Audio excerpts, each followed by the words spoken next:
Well, good morning and welcome to Tuesdays with the Pilgrim as we continue reading The Bishop Who Ate His Boots with Chapter 6, Part A. The Stringer family left Herschel Island for San Francisco on August 17th, arriving on November 5th, with only a few hours ashore during the 81-day voyage. In the early stages, the ship was delayed by ice and fog, as well as repeated attempts to catch more whales.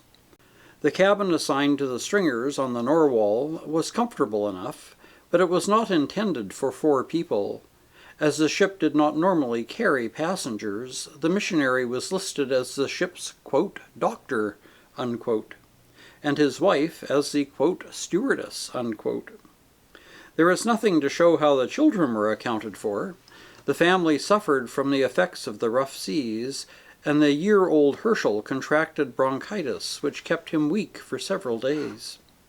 After a week at sea, the vessel reached Cape Smith, Alaska, where the passengers went to visit the Presbyterian mission. They met Mr. Spriggs, the government schoolteacher, and his wife, and Dr. and Mrs. Marsh and their 2 sons. In addition to his work as a Presbyterian missionary, Marsh was also the resident USA commissioner and was in charge of the herd of domesticated reindeer. The USA Reindeer Service was organized in 1893 to provide a new source of food for the Alaskan Eskimos. Reindeer were imported from Lapland and assigned to various mission stations. As the Eskimos became able to care for them, animals were lent to them on the understanding that an identical number were to be returned at the end of 5 years. The borrower would keep the natural increase. A few days after the Narwhal left Cape Smith, a whale was sighted. This was always an exciting moment, and particularly for those like the Stringers, to whom the whale hunt was a novel experience. The captain took his place in the crow's nest at the masthead. The engineer took command of operations below, and the steward, cook, and cabin boy were all pressed into service, while the seamen lowered the boats and made off in them to pursue the whale.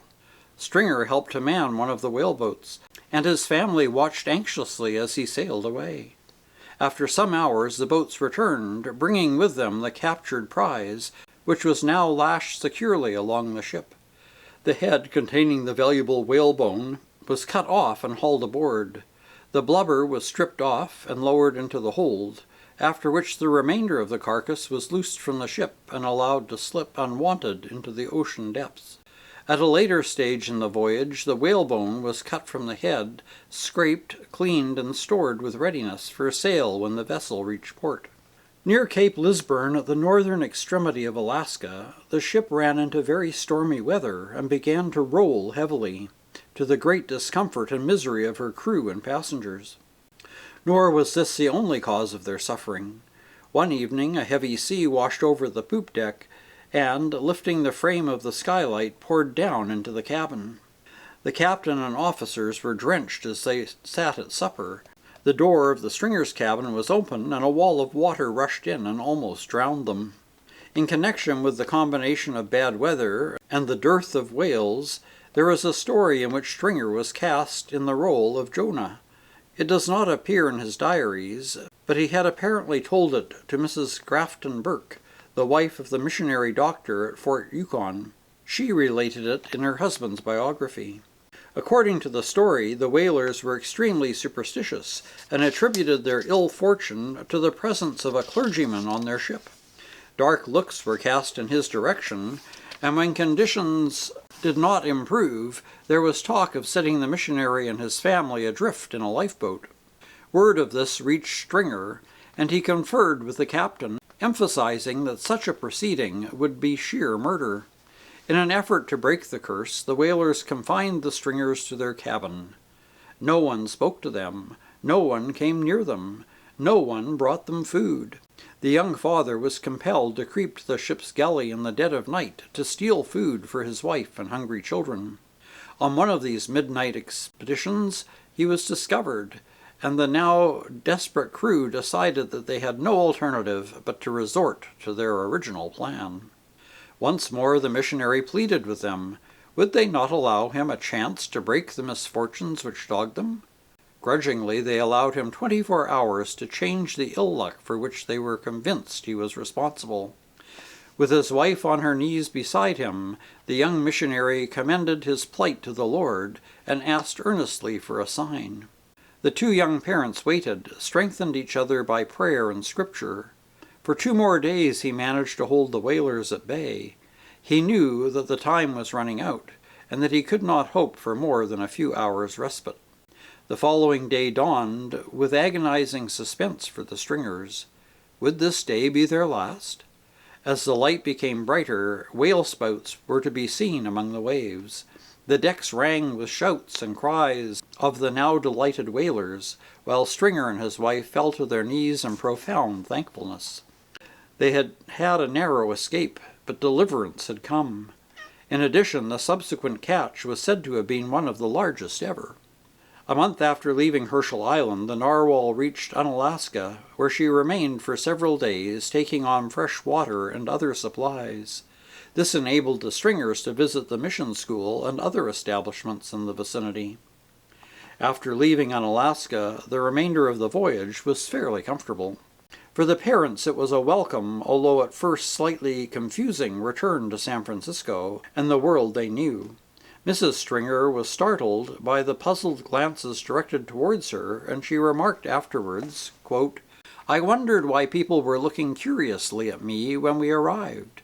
Big leg-of-mutton sleeves and wide skirts were the fashion when I left Toronto. Now, after 5 years, everyone was straight up and down and looked queer to me, but I looked more queer to them." Unquote. Herschel, after nearly 3 months afloat, had acquired a rolling nautical gait, which greatly amused those who saw him. Both children had been told that, at the end of their journey, they would meet their cousins, who were white like themselves. Here, on the streets of San Francisco, were numbers of white children, and the 2 young travelers could not understand why their cousins repulsed their affectionate greetings. The family spent a month in San Francisco visiting and sightseeing, but all was not entertainment and amusement. The parents took part in services and meetings, telling of their work and striving to interest others in northern missions. There was also business to be transacted. A claim to be lodged with the Pacific Steam Whaling Company for goods lost when the Bellina sank on the way to the Arctic, and supplies to be ordered for the mission for the following winter. The days passed quickly, and it seemed no time at all before they boarded the train for the last stage of the long journey home. This time they traveled across the United States by way of Seattle, Minneapolis, Chicago, and Port Huron to Sarnia and Toronto, reaching their destination on December 21st, 1901, a little more than 4 months after setting out from Herschel Island. They enjoyed the time at home visiting relatives and friends, although they felt keenly the gap left by the death of Isaac's mother. Uncertainty about the future was a cause of continuing anxiety. Before long, Stringer embarked upon a round of missionary deputation work, which took him into the dioceses of Huron, Toronto, Ontario, and Montreal. Stringer was present at the sessions of the General Synod in Montreal in September of 1902, when the Missionary Society of the Church in Canada, which came to be familiarly known as the MSCC, was set up. The purpose of the new society was to correlate all missionary work in Canada, gradually to relieve the English societies of the need to support it, and to develop overseas missions for the Canadian Church. L. Norman Tucker, at the time rector of Christ Church, Vancouver, was appointed as the first general secretary. Stringer welcomed the formation of the new society and felt that the arrangement would make deputation work much easier because, as he wrote to Bishop Reeve, that old suspicion will not be so serious a matter from this on. I mean the suspicion that the missionary was going to dun people for money. Now, no matter whether the money comes through the particular missionary making the appeal or through the general channels of the church, it will make no difference, and I feel that as a result, better missionary spirit can be inculcated into the church. When the time came to return to his Arctic post, the effects of snow blindness were still troubling him. In spite of great care and almost constant medical attention, the soreness and inflammation persisted. The family moved to a house on Carlton Street, Toronto, which would be more convenient as a base from which to undertake the deputation work which he was being asked to do. After spending Christmas of 1902 with family and friends at Kingsgarth, the Stringers returned to Toronto early in 1903. Almost at once, Stringer set off to take part in a missionary expedition to Halifax, Nova Scotia, and to do deputation work in that area. With him went R.H.A. Haslam, a young graduate of Wycliffe College, Toronto, who was serving as a traveling secretary of the MSCC before going on as a missionary to India. Stringer's eye specialist had forbidden him to undertake the journey, but relented at the last minute. While on the train to Halifax, Stringer's eyes were too sore to allow him to read. While there, he had to consult a doctor about them on more than one occasion.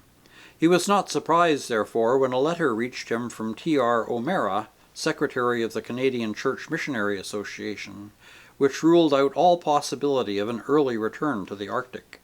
Although the news was not unexpected, Stringer was disappointed and wrote to his wife, quote, "The matter seems to be partly settled, and we must bow to the inevitable, it seems. I am sorry that we shall not be able to go to Herschel Island this year, although it seems inadvisable to do so in the face of all medical and other advice." Unquote. In March 1903, he was badly shaken up in a railway accident near Guelph, and afterwards felt that this was a significant factor in retarding his recovery. Quote, "When we were about 6 miles out of Guelph, our car ran off the track," unquote, he wrote in his diary. Quote, "First our coach, which was the rear one and the only passenger coach, jumped the track and bumped along on the ties for a few seconds, then rolled over to the left, 15 feet down the bank. The car stopped on its side, lying in about 2 feet of water across a small stream. As the dust cleared, a terrible sight presented itself to our eyes. Men, women, and children were emerging from the water and debris covered with mud and blood. Women were screaming for their children who had been tossed from their arms. The door was broken open, and we passed people out. Will Young was stunned and had a cut on his head and a shoulder badly hurt. Of the 30 or 40 in our car, all but a half-dozen were badly used up. I had a few bruises and scratches, but felt all right." Unquote. The future was uncertain, but the Missionary Society made use of his services and kept him fully occupied as his health would allow. Even in these circumstances, however, his diaries show that there were occasions when, during a deputation tour, he felt unwell and obliged to rest. In spite of these handicaps, he accepted the work with characteristic faith that God's will would prevail. He threw himself into a round of traveling and meetings, seeking to arouse in others a concern similar to his own for those on the Arctic coast to whom the gospel had never been proclaimed. And we'll stop there for this week and continue next week with Chapter 6, Part B. Until then, take care, stay safe, and God bless.